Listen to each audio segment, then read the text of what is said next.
up to down and then traveling the same line, jump. இங்கிருந்து jump. நம்ம எந்த இடத்துலேருந்து குழந்தைங்க சில பேர் என்ன பண்ணுவாங்கன்னா என்ட்ரி ஸ்ட்ரோக் இப்படி போயிட்டு இப்படி போய் இங்கேருந்து ஜம்ப் பண்ணும் போது அந்த லைன் மேலே போயிடும். ஸோ இப்படி போகும்போது இங்கே போய் ஜம்ப் பண்ணும்போது லைன் மேலே போயிடும். ஸோ அவங்களுக்கு என்ன சொல்லணும்னா இப்படி போயிட்டு இங்கே அப்படியே போயிட்டு இந்த இடத்துல வந்துருச்சா ஸ்லாண்டிங்காக ஜம்ப் பண்ணிங்கன்னா கரெக்டாக அந்த லெட்டர் வந்துடும்னு சொல்லணும். அடுத்தது ஐ. இந்த ஐயோட இதுவெல்லாம் இந்த ரெட் லைனில் தான் போடணும். ராங். ஸோ இது ஏரோப்ளேன் மாதிரி, இது எக்ஸிட் ரூட் சேர்ந்தா ஐ. அப்போ தான் ஸ்லாண்டிங்காக இருக்கும். அடுத்தது வந்து ஆர். ஆர் இதுதான் கரெக்டு. இந்த கண்ணு பாருங்கள் ராங்.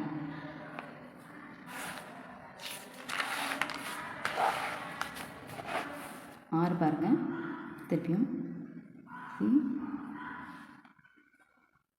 Correct correct.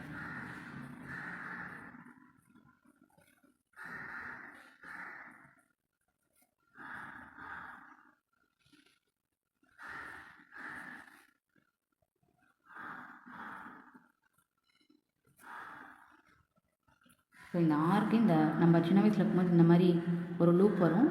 பட் இந்த ஜென்ரேஷனுக்கு இந்த லூப் வேண்டாம். நம்ம வந்து இப்படியே சொல்லிக் கொடுக்கலாம். ஸோ பென்சிலில் நான் காட்டுறேன் எப்படி போடுறதுன்னு. சும்மா அப்படியே திருப்பி அப்படியே வர வைக்கலாம், இல்லைன்னா இப்படியே வர வச்சாலும் ஓகே தான். அந்த லூப் வேண்டாம். பிகாஸ் அந்த லூப் போடுறேன்னு சொல்லிட்டு அந்த ஃபாஸ்ட்டாக எழுதும் போது இப்படி இப்படி அடுத்தது வந்துச்சுன்னு இப்படி எழுதுறாங்க. ஸோ இது வேண்டாம்.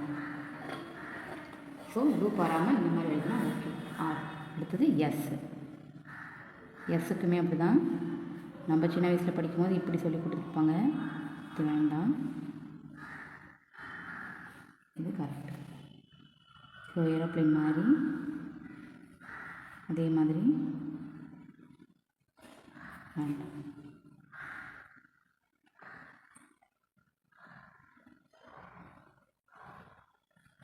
Next one V. இந்த வியை பொறுத்த வரைக்கும் ஸ்லாண்டிங் லைனுக்கு ஸ்லாண்டிங்காக போகும், ஸ்டாண்டிங்காக வரும். இது ஸ்லாண்டிங்காக இருக்கும் வி. நம்ம என்ன நினச்சிப்போனா இது வி வந்து இப்படி தானே இருக்கும்னு சொல்லிட்டு கர்சிவ் ஹேண்ட் ரைட்டிங்கில் ஸ்லாண்டிங் நோட் பண்ணி இப்படி போயிட்டு இப்படி வருவாங்க. பட் இது ராங்கு. ஸ்லாண்டிங்காக போய் ஸ்டாண்டிங் லைன் அப்புறம் இப்படி. இதுக்குமே சொல்கிறேன் இது ராங். கரெக்ட்.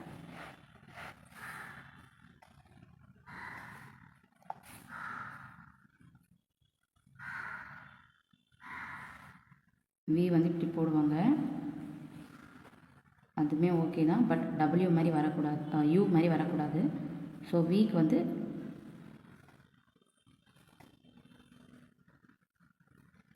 இந்த ஒரு ஷார்ப்னஸ் இங்கே இருக்கணும் கண்டிப்பாக.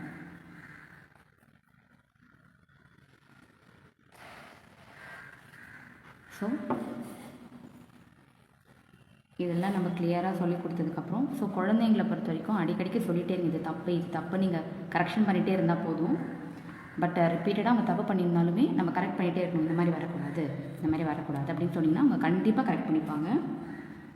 ஸோ அடுத்தது வந்து நம்ம ஸ்மால் லெட்டர்ஸ் இன்ட்ரடியூஸ் பண்ணுறோம்.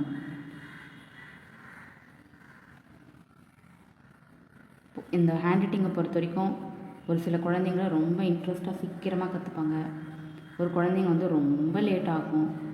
ஸோ ஹேண்ட் ரைட்டிங் வந்து சும்மா கிடையாது. பிகாஸ் ஹேண்ட் ரைட்டிங் வந்து நம்மளோட 5 சென்ஸும் வந்து ஒர்க் ஆகும். ஸோ எனர்ஜி வந்து ரொம்ப லாஸ் ஆகும் ஹேண்ட் ரைட்டிங்கில். நம்ம வந்து டிவி பார்க்கும்போது கூட நம்ம வந்து டிவி பார்த்துக்கிட்டே வேறு ஏதாவது யோசிப்போம். நம்ம புக்கு படிக்கும் போதும் சரி, நம்ம அப்படியே படிச்சுட்டே இருக்கும் போதே வேறு ஏதாவது நம்ம மைண்டுக்குள்ளே போகும். பட் ஹேண்ட் ரைட்டிங்கை பொறுத்த வரைக்கும் கண்டிப்பாக நம்ம எழுதும் போது வேறு எந்த விஷயத்தையுமே நம்ம யோசிக்க மாட்டோம். நீங்கள் வேணால் ட்ரை பண்ணி பாருங்கள். ஏன்னா ஹேண்ட் ரைட்டிங் வந்து நம்ம வேறு ஏதாவது யோசித்தோன்னா அந்த நம்ம ஸ்ட்ரோக்ஸும் வராது, அந்த லெட்டர்ஸும் வராது. ஸோ நம்ம ஹேண்ட் ரைட்டிங்கை நம்ம எழுதும் போது மட்டும் நம்ம ஃபுல் கான்ஷியஸ்னஸ் அங்கே தான் இருக்கும். அப்படி நீங்கள் வேறு ஏதாவது யோசிக்கிறீங்கன்னா கண்டிப்பாக உங்களோட ஹேண்ட் வந்து எழுதாது. இப்படின்னு எழுதிட்டே இருப்பீங்க. ஏதாவது யோசிக்கணும் அப்படி நிறுத்திட்டு தான் யோசிப்பீங்க. அதுக்கப்புறம் கொஞ்ச நேரம் கழிச்சு தான் எழுதுவீங்க. ஸோ இதனால் வந்து குழந்தைங்களுக்கு வந்து ரொம்ப எனர்ஜி லாஸ் ஆகும். அதனால் வந்து குழந்தைங்களுக்கு வந்து ஒரு 1 hour கிளாஸ் வச்சுட்டு ஒரு 45 minutes எடுத்துங்க, அது போதும். அந்த 15 minutesல வந்து அந்த எக்ஸசைஸே கொடுங்க. அந்த ரவுண்டு போடுறது, லைன்ஸ் போடுறது, அந்த மாதிரி எக்ஸசைஸ் கொடுங்க. கொஞ்சம் கொஞ்சமாக இன்ட்ரடியூஸ் பண்ணுங்கள் குழந்தைங்களுக்கு. ஸோ அப்போ வந்து அவங்க இன்ட்ரெஸ்ட்டாக எழுதுவாங்க. நீங்கள் உட்காந்து டம்ப் பண்ணி ஒரே நாளில் எல்லாமே இன்ட்ரடியூஸ் பண்ணிங்கன்னா உங்களுக்கு கொஞ்சம் கஷ்டமாக இருக்கும் பிக்கப் ஆகிறதுக்கு. ஸோ ஒரு நாள் ஒரு லெட்டர்ஸ் இன்ட்ரடியூஸ் பண்ணுங்கள். அவங்க தப்பாக எழுதினாலும் பரவாயில்ல, கொஞ்சம் சரியாக எழுதிட்டாங்கன்னா அடுத்த லெட்டருக்கு போயிடுங்க. கொஞ்சம் சரியாக எழுதினாங்கன்னா அடுத்த லெட்டருக்கு போயிடுங்க. அதுக்கப்புறம் திருப்பியும் வந்து ஃபஸ்ட்லேருந்தே வாங்க. ஸோ அவங்க வந்து என்ன ஆகிடுன்னா அவங்களுக்கு வந்து புதுசாக சொல்லி கொடுக்குற மாதிரி இருக்கும். அவங்க வந்து இப்போ சப்போஸ் பி ஒழுங்காக போடலன்னு பிஏ ஒரு வாரம் எடுத்துகிட்டு இருந்தீங்கன்னா அவங்களுக்கு அந்த ஹேண்ட் ரைட்டிங் எழுதுகிற இன்ட்ரெஸ்ட் போயிடும். ஸோ பி போட்டதுக்கப்புறம் அடுத்து வேறு இது பண்ணுங்கள். அதே மாதிரி ஃபஸ்ட்டு அசெண்டர் குரூப் எடுத்திங்கன்னா ஃபஸ்ட்டு வந்து இது சீக்கவ் எடுத்தோன்னா இந்த சீக்கவில் எல்லாத்தையுமே ஃபினிஷ் பண்ணிவிடுங்க. அப்போ தான் இது அவங்களுக்கு ஈஸியாக இருக்கும். அடுத்து சி எழுதுறதுக்கு ஈஸியாக இருக்கும். அடுத்தது ஓ எழுதுறதுக்கு ஈஸியாக இருக்கும். ஸோ இதை ஃபுல்லாக ஃபினிஷ் பண்ணிவிட்டு அடுத்தது போங்க. இப்போ இவங்க இது சரியாக பிக்கப் பண்ணலன்னா திருப்பியுமே இதையுமே ரொட்டேட் பண்ணி இதையே சொல்லிக் கொடுங்க. அடுத்தது ஏன்னா இது எல்லாமே ஒரே மாதிரி ஹேண்ட் பொசிஷன் போகிறது. இந்த 2 லைன்ஸ்குள்ளேயே இது வந்து 2 லைன்ஸ்குள்ளேயே வரும். மிச்சது எல்லாமே லூப் சேர்ந்தது. ஸோ இதை ஃபஸ்ட்டு ஃபினிஷ் பண்ணுங்கள். இந்த ஏ வந்து நிறைய கொடுங்க. ஏ தான் ரொம்ப முக்கியம். ஏ போட ஆரம்பிச்சிட்டாங்கன்னா அவங்க வந்து சி போட்டுருவாங்க, ஓ போட்டுருவாங்க, டி போட்டுருவாங்க. அடுத்தது வந்து ஜி போடுவாங்க. ஸோ ஜி போட்டுருவாங்க. ஸோ ஏ ரொம்ப முக்கியம். ஜி போட்டுருவாங்க, கியூ போட்டுருவாங்க. ஸோ ஏ வந்து நிறைய கொடுத்திங்கன்னா அவங்க ஈஸியாக இந்த லெட்டர்ஸ்லாம் உங்களுக்கு ஈஸியாக வந்துடும். நெக்ஸ்ட்டு பார்த்தீங்கன்னா லூப் கொடுத்திங்கன்னா லூப்பில் வந்து ஃபஸ்ட்டு வந்து எல் கொடுங்க. எல் கொடுத்துட்ட பிறகு அடுத்தது பி கொடுங்க. பி எப்படி கொடுக்கணுன்னா எல் மாதிரி போட்டு அப்படி வளர்த்துங்க. ஃபஸ்ட்டு எல் கொடுங்க. இது ஃபஸ்ட்டு கொடுங்க. எல் இது வந்து ஃபஸ்ட்டு கொடுங்க லூப்பில். அடுத்தது வந்து பி கொடுங்க செகண்டு. அடுத்தது வந்து ஹெச் கொடுங்க. ஹெச் வந்து எப்படின்னா இப்படி போயிட்டு ஜம்ப் பண்ணணும். அடுத்தது ஹெச் கொடுங்க தேர்டு ஒன். அடுத்தது வந்து டி கொடுங்க ஃபோர்த்து.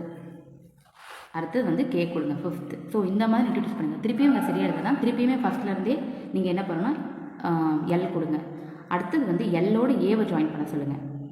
இல்லைன்னா ஏ கொடுத்துட்டு அப்புறம் எல் கொடுங்க. ஸோ இந்த மாதிரி டிஃப்ரெண்ட்டாக நீங்கள் வந்து 2 letter வேர்ட்ஸ் 2 letter கொடுத்தீங்கன்னா அவங்களுக்கு வந்து டக்குன்னு அவங்க எழுதிடுவாங்க. ஸோ இந்த மாதிரி இன்ட்ரடியூஸ் பண்ணுங்கள்.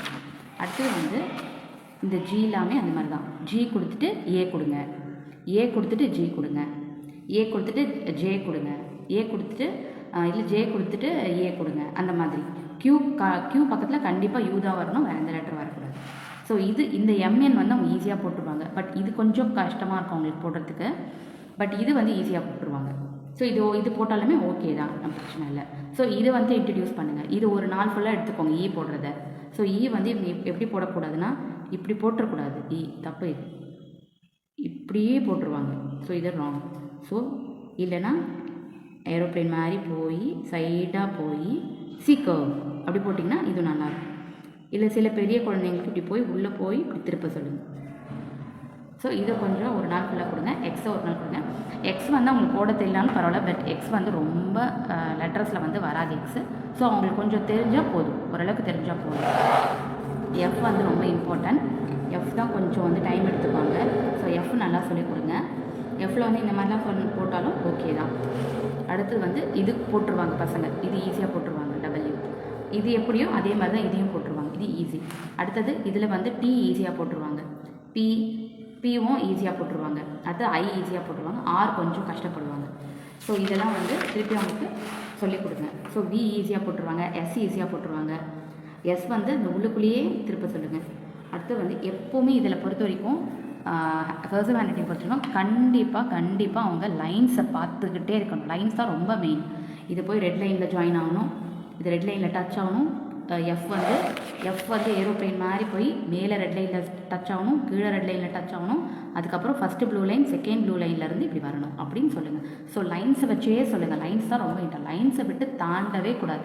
அவங்க தப்பாக எழுதினாலும் பரவாயில்ல, ஆனால் லைன்ஸ்குள்ளே தான் இருக்கணும். சப்போஸ் இவங்க என்ன பண்ணுறாங்கன்னா இப்போ இந்த ஜியை வந்து இப்படி எழுதுறாங்கன்னா கூட ஓகே, ஆனால் இந்த லைன்ஸ்குள்ளே தான் இருக்குது அவங்களுக்கு. அடுத்து நீங்கள் சொல்லுங்கள். இஃப் சப்போஸ் அவங்க வந்து இப்படி போட்டு இப்படியே போட்டால் கூட இது ராங். இந்த லைனை விட்டு போகக்கூடாது அப்படின்னு சொல்லிட்டு லைனை விட்டு மட்டும் போகக்கூடாது. நீ இதுக்குள்ளேயே கூட எழுது, இல்லைன்னா இவங்க இப்படியே எழுதினாலுமே ஓகே தான். அப்போ கூட நீங்கள் என்ன சொல்லணும், இந்த லைன் டச் பண்ணி எழுது அப்படின்னு சொல்லணும். ஸோ லைன்ஸ் வந்து ரொம்ப இம்பார்ட்டன்ட். ஸோ இப்போ வந்து நான் ஸ்மால் ஆல்ஃபபெட்ஸ் வந்து எப்படி எழுதணும்னு நான் உங்களுக்கு வந்து காட்டுறேன். ஸோ ஸ்மால் ஆல்ஃபபெட்ஸ் வந்து இந்த மாதிரி எழுதணும். இது நான் உங்களுக்கு வந்து ஷேர் பண்ணுறேன். ஸோ இந்த மாதிரி வந்து என்ட்ரி ஸ்ட்ரோக் பெருசாக இருக்கணும், எக்ஸிட் ஸ்ட்ரோக் பெருசாக இருக்கணும். என்ட்ரி ஸ்ட்ரோக் பெருசாக இருக்கணும், இந்த எக்ஸிட் ஸ்ட்ரோக் பெருசாக இருக்கணும். எல்லாத்துலேயும் பாருங்கள், என்ட்ரி ஸ்ட்ரோக் எக்ஸிட் ஸ்ட்ரோக் வந்து பெருசாக இருக்கும். அடுத்து வந்து எம்ஆர் ஸ்கிரிப்டை பொறுத்த வரைக்கும் ஸ்டாண்டிங்காக இருக்கும் லெட்டர்ஸ். சில குழந்தைங்க வந்து எடுத்தோடனே ஸ்லாண்டிங்காக எழுத மாட்டாங்க. ஸோ இந்த மாதிரி தான் எழுதுவாங்க, ஸ்டாண்டிங்காக இப்படி போயிட்டு ஸ்டாண்டிங்காக எழுதுவாங்க, இப்படி போயிட்டு ஸ்டாண்டிங்காக எழுதுவாங்க. இதுக்கும் என்ன டிஃப்ரென்ஸ்னு பார்த்தீங்கன்னா, இது எல்லாமே ஸ்லாண்டிங்காக இருக்கும், இது எல்லாமே ஸ்டாண்டிங்காக இருக்கும். இது பேர் எம்ஆர் ஸ்கிரிப்ட்னு சொல்லுவாங்க. சில குழந்தைங்க இந்த மாதிரி எழுதுவாங்க. இந்த மாதிரி எழுதிட்டதுக்கப்புறமா நீங்கள் ஸ்லாண்டிங்காக சொல்லிக் கொடுக்கலாம். சில குழந்தைங்க யூகேஜி படிக்கிற குழந்தைங்க வந்து ஸ்லாண்டிங்காக சொல்லிக் கொடுத்தாலே அவங்க பிக்கப் பண்ணிப்பாங்க. So first standard second standard பசங்க வந்து ஏற்கனவே இந்த மாதிரி எழுத பழகிருப்பாங்க. டக்குன்னு நீங்கள் இந்த மாதிரி சொன்னீங்கன்னா அவங்களுக்கு டக்குன்னு அவங்களால சேஞ்ச் பண்ண முடியாது. அந்த மாதிரி குழந்தைங்க இந்த மாதிரி எழுத வச்சுட்டு அதுக்கப்புறம் ஸ்லாண்டிங்காக சொல்லிக் கொடுங்க. ஃபஸ்ட்டு அவங்க 2 லைன்ஸ்குள்ளே எழுதணும். அடுத்தது வந்து இது கர்சிவ் ஹேண்ட் ரைட்டிங். இது வந்து எம்ஆர் ஸ்கிரிப்ட், ஸ்டாண்டிங்காக இருக்கும். அடுத்து பார்த்திங்கன்னா கேபிட்டல் லெட்டர்ஸ் இன்ட்ரடியூஸ் பண்ணுங்கள். அடுத்தது வந்து cursive hand writing letters introduce பண்ணுங்கள். அடுத்தது வந்து இது வந்து கர்சிவ் ஹேண்ட் ரைட்டிங். இது வந்து இன்னும் கொஞ்சம் ஃபேன்சியாக கேலிகிராஃபி கர்சிவ் ஹேண்ட் ரைட்டிங் மாதிரி இன்னும் கொஞ்சம் ஃபேன்சியாக இருக்கும். இது சில குழந்தைங்க எழுதுவாங்க. கேர்ள்ஸ் மோஸ்ட்லி இது மாதிரி லைக் பண்ணுறாங்க. அதாவது வந்து 6th ஸ்டாண்டர்ட் கேர்ள், என்கிட்ட ஒரு 6th ஸ்டாண்டர்ட் கேர்ள் படித்தான். அவள் வந்து ரொம்ப வேறு ஏதாவது எனக்கு டிசைனாக கொடுங்க, இதை விட கொஞ்சம் இன்னும் நல்ல கேலிகிராஃபி மாதிரி கொடுங்க. அந்த பொண்ணு ஈஸியாக பிக்கப் பண்ணிட்டான், அந்த பொண்ணு இந்த மாதிரி எழுதுறதுக்கு. ஸோ சில குழந்தைங்க வந்து ஈஸியாக பிக்கப் பண்ணிப்பாங்க. ஸோ நான் மிஸ்டேக்ஸ் எல்லாம் நான் உங்களுக்கு வந்து சொல்லியிருக்கேன். இதெல்லாம் மிஸ்டேக்ஸ், என்னென்ன மிஸ்டேக்ஸ்லாம் பண்ணக்கூடாது, எதெல்லாம் ஓகேன்ற லெட்டர்ஸு. அடுத்தது வந்து குழந்தைங்களுக்கு வந்து இந்த மாதிரியான லெட்டர்ஸ் வந்து இன்ட்ரடியூஸ் பண்ணுங்கள். இந்த மாதிரி போடுறது வந்து சொல்லிக் கொடுங்க. லெட்டர்ஸு ஃபஸ்ட்டு வந்து 2 லெட்டர் சொல்லிக் கொடுத்து தான் நம்ம இந்த மாதிரியான லெட்டர் சொல்லிக் கொடுக்கணும். அடுத்தது வந்து இந்த மாதிரி சின்ன சின்ன லெட்டர்ஸு MO அந்த மாதிரியான லெட்டர் சொல்லிக் கொடுங்க.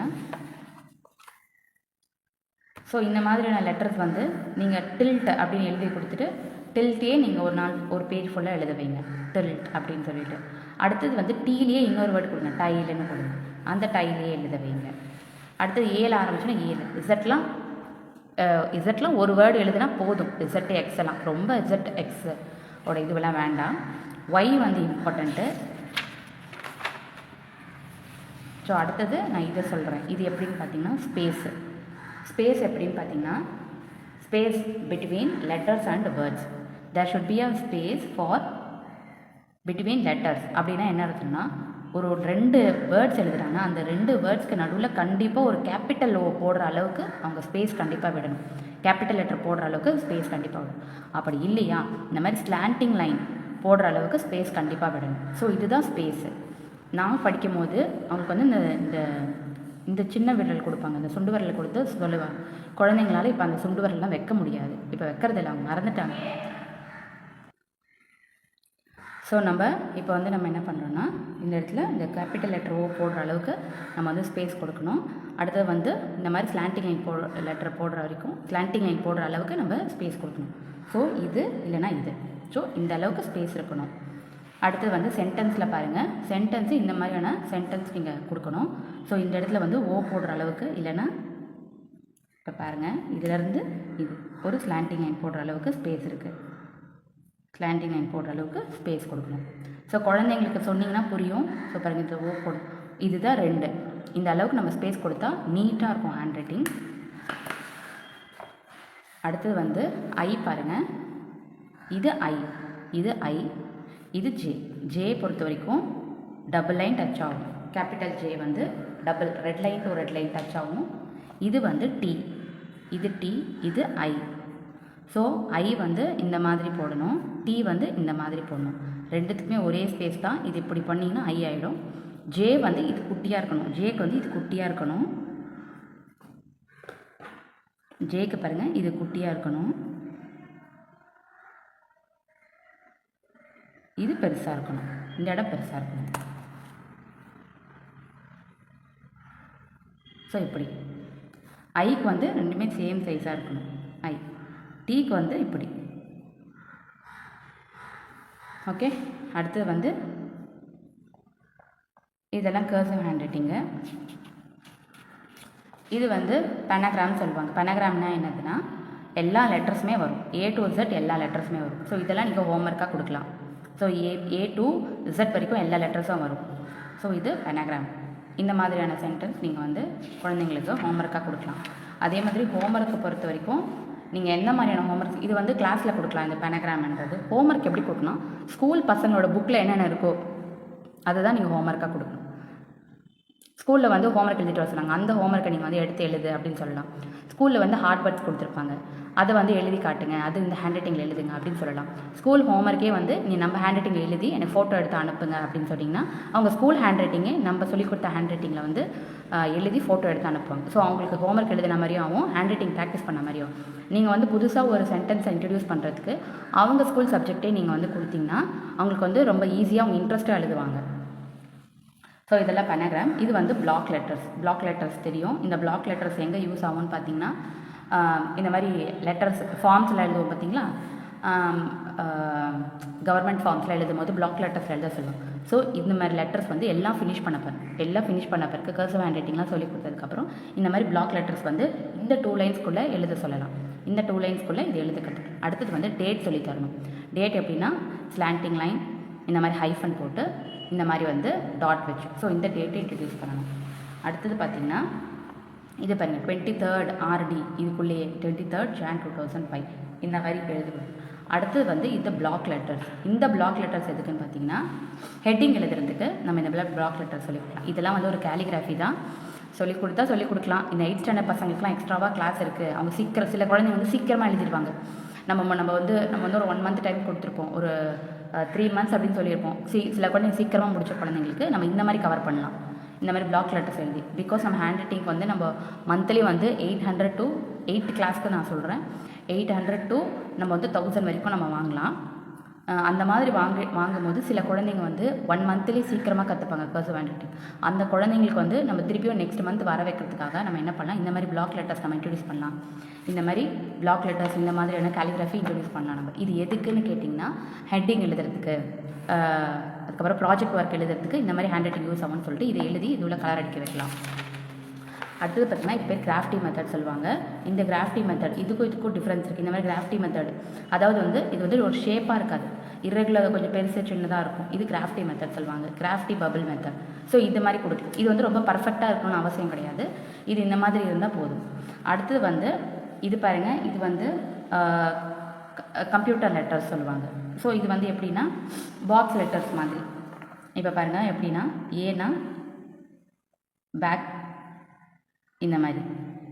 இது சில பசங்க சீக்கிரமாக முடித்த பசங்களுக்கு இந்த மாதிரி இன்ட்ரோடியூஸ் பண்ணலாம். B C D E F G H. இது எதுக்குன்னா டிஃப்ரெண்ட்டாக இருக்கும் ஹேண்ட் ரைட்டிங். ஸோ இது கேபிட்டல் லெட்டர் இது. ஸோ இந்த மாதிரி நம்ம வந்து சொன்னோன்னா குழந்தைங்க வந்து இன்ட்ரெஸ்ட்டாக எழுதுவாங்க, ஜாலியாக இருக்கும் அவங்களுக்கு எழுதுறதுக்கு. ஸோ நம்ம அடுத்தது நம்ம என்ன பார்க்க போகிறோம்னா 4 லைன்ஸ்க்கு அடுத்தது நம்ம என்ன பார்க்க போகிறோம்னா 4 லைன்ஸ் முடிச்சதுக்கப்புறமா குழந்தைங்களுக்கு வந்து நம்ம 1 லைன் நோட்டில் சொல்லித்தரோம். இப்போல்லாம் பார்த்தீங்கன்னா 4th ஸ்டாண்டர்ட்லேயும் 1 லைன் வந்துருக்கு அவங்களுக்கு. ஸோ 4th ஸ்டாண்டர்ட்லேயே அவங்களுக்கு 1 லைன் வந்துருக்கு. ஸோ 1 லைனில் வந்து எப்படி சொல்லி கொடுக்கலான்னு பாருங்கள்.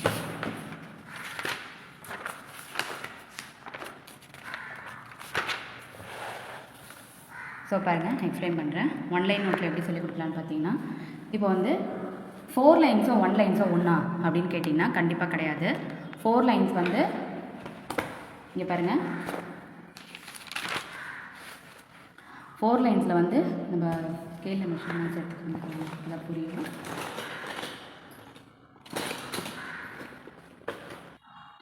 ஸோ ஸ்கேலில் பாருங்கள், நான் மெஷர்மெண்ட்ஸ் எடுத்து கட்டுறேன். ஸ்கேலில் பாருங்கள், நான் 0ல் வைக்கிறேன். பார்த்திங்கன்னா தெரியும் 0 to நம்மளுக்கு 1 இங்கே முடியுது, 1 2. ஸோ 1.2 சென்டிமீட்டரில் இருக்குது. இப்போ 1.2 சென்டிமீட்டர். இப்போ நம்ம இப்படியே 1 லைனில் பார்த்திங்கன்னா பாருங்கள், 0ல் வைக்கிறேன், நம்மளுக்கு 2 பாயிண்ட் கம்மியாக இருக்குது. ஸோ 1 1 2. அப்போ நம்மளுக்கு 3 1 2 2 பாயிண்ட் நம்மளுக்கு வந்து கம்மியாக இருக்குது. தெரியுதா உங்களுக்கு? ஸோ நம்மளுக்கு பாருங்கள், 0ல் வைக்கிறேன், 0லேருந்து இங்கே வைக்கிறேன். ஸோ இந்த மாதிரி டீச்சர்ஸ்க்கு பேரண்ட்க்கு நம்ம இதெல்லாம் எக்ஸ்பிளைன் பண்ணணும். இது வந்து ஸ்டூடெண்ட்ஸ்க்கு எக்ஸ்பிளைன் பண்ண வேண்டாம், ஸ்டூடெண்ட்ஸ்க்கு எப்படி எக்ஸ்பிளைன் பண்ணணும்னு நான் சொல்கிறேன். இப்போ பாருங்கள் 1 2. ஸோ 2 பாயிண்ட் நம்மளுக்கு கம்மியாக இருக்குது. அப்போ நம்மளுக்கு இது எத்தனை சென்டிமீட்டர் இருக்குன்னு பார்த்தீங்கன்னா கரெக்டாக இது 1 சென்டிமீட்டர் கூட கிடையாது. 1 சென்டிமீட்டருக்கே பாயிண்ட் கம்மியாக இருக்குது. இது 1 சென்டிமீட்டரை விட அதிகமாக இருக்குது. இது 1 சென்டிமீட்டரை விட 1 சென்டிமீட்டர் இங்கேயே வந்து 1 சென்டிமீட்டர் 2 வந்து அதிகமாக இருக்குது. ஓகேவா? ஸோ இது பெரிய லைன். அது மட்டும் இல்லாமல் இந்த பெரிய லைன் முடிச்சோடனே நம்மளுக்கு இந்த இடத்துல ஒரு சின்ன லைன் கொடுக்குறாங்க. ரெண்டுத்துக்குமே டிஃப்ரென்ஸுக்கு நம்மளுக்கு வந்து ஒரு 0.6 சென்டிமீட்டர் நம்மளுக்கு வந்து ஒரு 0.6 அளவுக்கு நம்மளுக்கு வந்து கொஞ்சம் கேப் இருக்குது. அதனால இந்த 2 லைன்ஸுமே மிஸ் ஆகாது. இப்போ இதில் வந்து டிசெண்டர் லூப் முடிஞ்சிடும், இதில் அசெண்டர் லூப் இங்கேருந்து ஆரம்பிக்கும். நம்மளுக்கு இந்த அளவுக்கு கேப் இருக்கிறதுனால நீட்டாக இருக்கும் ஹேண்ட் ரைட்டிங். பட் குழந்தைங்க 4 லைன்ஸ் முடிச்சுட்டு 4th ஸ்டாண்டர்ட் வந்த உடனே அவங்க இந்த லைன்ஸை பார்த்து கன்ஃபியூஸ் ஆகிடுறாங்க. 1 லைன் நோட்டில் கன்ஃபியூஸ் ஆகிடுறாங்க. ஓகேவா? ஸோ 1 லைன் நோட்லேயும் குழந்தைங்க வந்து என்ன பண்ணுறாங்கன்னா இப்படி பெருசாக எழுதுகிறாங்க. இப்படி எப்படி எழுதுகிறாங்கன்னா குழந்தைங்க வந்து கன்ஃபியூஸ் ஆகிட்டு அதே ஹேண்ட் ரைட்டிங்கில் குழந்தைங்க வந்து இங்கே எப்படி எழுத ஆரம்பிச்சிடுறாங்க, பெருசாக எழுத ஆரம்பிச்சிடுறாங்க. அவங்க கன்ஃபியூஸ் ஆகிட்டு என்ன பண்ணுறாங்கன்னா இப்போ ஏன்னா அவங்க அதே மாதிரி ஏரோப்ளேன் மாதிரி போட்டு ஏ, ஆப்பிள்னா A, P P L E.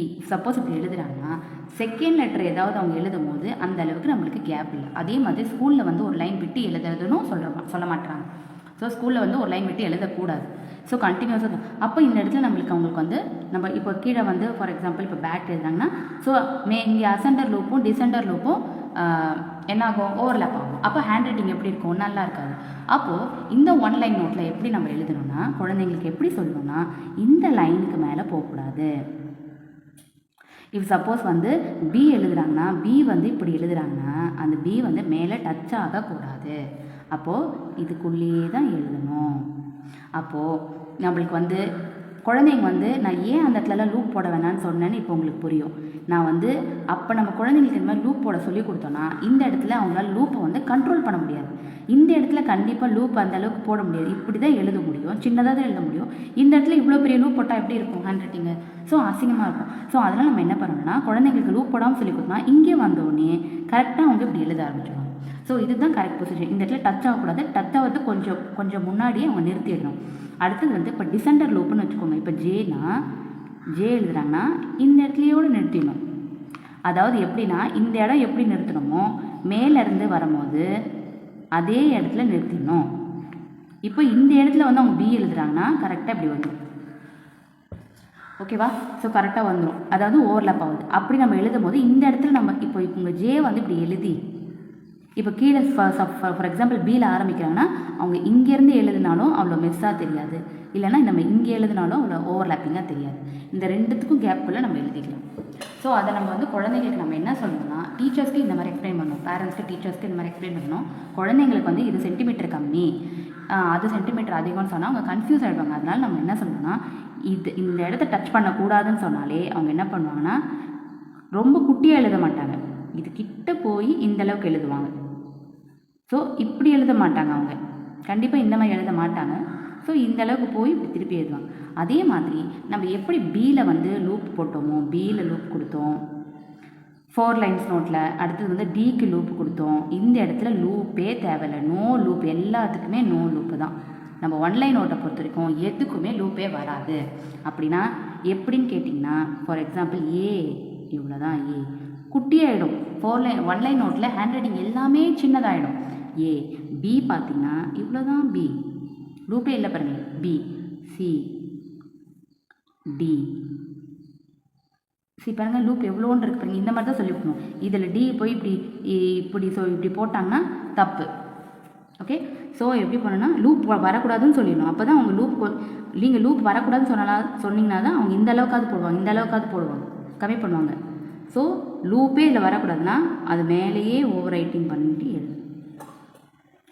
Okay. So எப்படியுமே வந்து தேர்ட் ஸ்டாண்டர்ட் வந்து ஒன் லைன் நோட் கொடுத்துருவாங்க, பட் பென்சில் தான் தருவாங்க. அந்த டைமில் அவங்க ஈஸியாக கரெக்ஷன் பண்ணிக்கலாம். ஸோ ABCDE பாருங்கள், இப்படி உள்ளே போய் எஃப்க்கு மட்டும்தான் இங்கே டச் பண்ணி எழுதணும். எஃப் அதே மாதிரி எஃப் மேலே டச் பண்ணணும், கீழே வந்து கம்மியாக தான் இருக்கணும். ஓகே. ஸோ இதுதான் எஃப், ப்ராப்பர் எஃப் வந்து இந்த நோட்டில் வந்து ஒன்லைன் நோட்டில் வந்து இதுதான் correct. So F ABCDEF G பாருங்கள், G H I J K L M N O P Q. இப்போ தெரியுதா ஆருக்கு ஏன் லூப் போட வேணாம்னு சொல்லி. ஸோ இது இங்கெல்லாம் ஆருக்கு நம்ம லூப் போட்டோன்னா லைன் வந்து ஃபுல்லாக ஓவர்லாப் ஆகிடும். R S T U V, இங்கேயும் பாருங்கள் லூப் வராது. V W X Y Z. அவ்வளோதான். இப்படி எழுதுனாதான் ஹேண்ட் ரைட்டிங் நல்லாயிருக்கும். ஓகே. இப்போ நான் கீழேயுமே நான் இதே மாதிரி எழுதுறேன்னு வச்சுக்கோங்க. இப்போ திருப்பியும் நான் இதே எழுதுறேன். HIJ KL. இப்போ வேறு எதை எழுதுறேன், ரெண்டு ஓவர்லாப் பாருங்கள். இப்போ வந்து ஃபார் எக்ஸாம்பிள் வந்து ஃபாரின் எழுதுறேன்.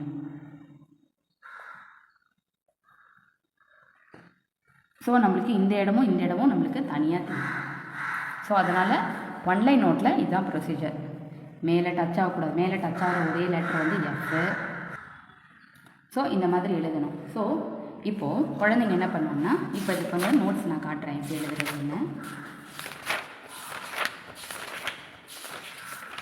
இப்போ நம்ம 4 லைன்ஸ் நோட்டில் எப்படி சொல்லி கொடுத்தனோ அதே தான் நம்ம 1 லைன் நோட்லேயும் சொல்லிக் கொடுக்கணும். 4 லைன்ஸ் நோட்டில் வந்து குழந்தைங்களுக்கு ஓகே, பட் 1 லைன் நோட்டுக்கு சொல்லிக் கொடுக்கும்போது குழந்தைங்களுக்கு அதுக்கும் இதுக்கும் ரொம்ப டிஃப்ரென்ஸாக இருக்கும். ஸோ நான் சொல்லிக் கொடுத்த மாதிரியே தான் பாருங்கள். இதில் பாருங்கள் நான் எப்படி எழுதியிருக்கேன்னா, இந்த அளவு பாருங்கள் 4 லைன்ஸ் நோட்லன்னு பார்த்திங்கன்னா இப்படி தான் இருக்கும் 4 லைன்ஸ் நோட். இந்த இடம் நம்மளுக்கு வராது, இந்த இடத்துல இருக்காது. ஸோ நம்ம என்ன பண்ணணும், இந்த 2 லைனில் வந்து 2 லைன்ஸ் எடுத்துக்கணும். மேலே லூப்பை டச் பண்ணாமல் கொஞ்சம் அதுக்கு முன்னாடியே நம்ம வந்து கம்மி பண்ணிடணும். ஸோ இந்த மாதிரி எழுதணும். ஓகே. ஸோ எல்லாமே லெட்டர்ஸ் வந்து சின்னதாக போயிடும். அதுக்கடுத்தது நம்ம இந்த மாதிரியான 2 லெட்டர்ஸ் 3 லெட்டர்ஸ் கொடுக்கணும் குழந்தைங்களுக்கு. அடுத்தது வந்து இந்த மாதிரியான லெட்டர்ஸ், அதாவது மிக்ஸ் லெட்டர்ஸ், எல்லா லெட்டர்ஸ் ACE, இது வந்து எந்தெந்த லெட்டர்ஸில் கனெக்டட் லெட்டர்ஸ் எதில் எதோட ஜாயிண்ட் ஆகுங்கிறது. இது பாருங்கள், இந்த லெட்டர்ஸ் வந்து ஸ்ட்ரைட்டாக இருக்குது. பிகாஸ் இது வந்து MR ஸ்கிரிப்ட், இது வந்து ஸ்ட்ரைட்டாக இருக்கும். இது ஸ்ட்ரைட்டாக இருக்குது. ஸ்ட்ரைட்டாக இருக்கிறத நான் உங்களுக்கு காட்டுறேன். இதெல்லாம் வந்து ஸ்ட்ரைட்டாக இருக்கும் MR ஸ்கிரிப்ட் இது. ஸோ இது பார்த்திங்கன்னா MR ஸ்கிரிப்ட். ஃபஸ்ட்டு MR ஸ்கிரிப்டை இன்ட்ரடியூஸ் பண்ணிவிட்டு அடுத்தது வந்து இது அழகாக எழுதுனாங்கன்னா அடுத்ததில் அதில் ஒரு பேராகிராஃப் கொடுங்க. அடுத்து வந்து இது print hand writing. Print hand writing பாருங்கள்.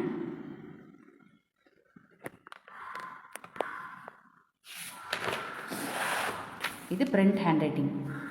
ஸோ சிம்பிளாக எழுதலாம், இது ஈஸியாக, எதுவுமே டச் இல்லை.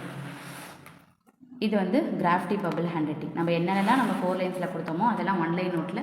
இதுக்கு வந்து ஒரு ப்ரொசீஜர் கிடையாது, எப்படி வேணால் எழுதலாம். இது வந்து ப்ராஜெக்ட்டு, சப்ஜெக்ட்டு, இந்த இது கொடுக்குறாங்க, அசைன்மெண்ட்டில் கொடுப்பாங்க பார்த்திங்கன்னா, அந்த மாதிரியான ஒரு கேலிகிராஃபி இதில் சேர்த்துக்கலாம். அடுத்து வந்து இந்த டைப்பிங் ஹேண்ட் ரைட்டிங்.